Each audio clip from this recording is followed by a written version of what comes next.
एक छोटे से बालक थे जिनका नाम था धन्ना जाट, बड़े महान भगत हुए। उनको परिवार की मां ले गई कथा सुनाने, तो कथा में कह रहे थे बिना भगवान का भोग लगाए जो खाता है वो पाप खाता है, भगवान की सेवा करनी चाहिए।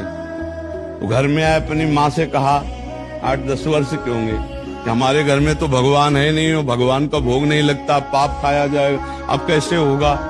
तो कथा का आखिरी दिन था, तो पंडित जी के पास गए, कहा कथा आपने सुनाया कि बिना भगवान का भोग लगाए नहीं खाना चाहिए, भगवान हमारे यहाँ तो भगवान है नहीं, तो आप भगवान दे दो। तो उन्होंने देखा कि बच्चा है, तो उन्होंने कहा देखो कथा समाप्त होगी तब भगवान दे देंगे। अब वो दूसरे दिन जब जाने लगे तो उनके पीछे चले, भगवान दे दो गुरुजी आप कह रहे थे। तो उन्होंने सोचा लड़का है, इसको ठाकुर जी तो दे नहीं सकते, तो भांग खाते थे, तो भांग का बट्टा ऊपर का, कहा ये भगवान है ले लो। पूरी कथा बड़ी, तो उनका कैसे सेवा करेंगे, तो बोले नहा के नहा देना और पवा के पा लेना, बस इतनी सेवा। ओ इतने खुशी हो, देखो विश्वास है क्या, भांग का बट्टा, इतने खुशी हो गए कि मुझे ठाकुर जी मिल गए, मुझे भगवान मिल गए।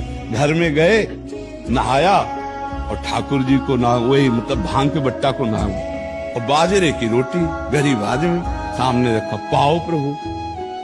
वहां प्रभु कहाँ, एक दिन हो गया, तो उन्होंने सोचा हमारे पास कुछ है नहीं, लगता पंडित जी के पास खीर पुआ सब सामग्री थी तो ठाकुर जी पाते, वो बिल्कुल ठाकुर जी मान रहे हैं। दूसरा दिन हुआ फिर वही बाजरा, तीसरा दिन हुआ फिर वही बाजरे की रोटी। तो वो रो रो करके ऐसे भांग का बट्टा पकड़ा और कहने लगे प्रभु हमारे पास नहीं है कि हम तुम्हें खीर पूड़ी पुआ पवा सके, और गुरु जी ने कहा बिना पवाए पाना नहीं, अगर आप नहीं पाओगे तो हम चाहे मर जाएं लेकिन नहीं पाएंगे। उसी समय श्री कृष्ण प्रकट हो गए, क्योंकि भगवान तो सर्वत्र है ना। भांग के बट्टे की जगह में श्री कृष्ण बैठे हैं, उन्हीं की अवस्था का रूप लेके, और बाजरे की रोटी शुरू कर दी पाना।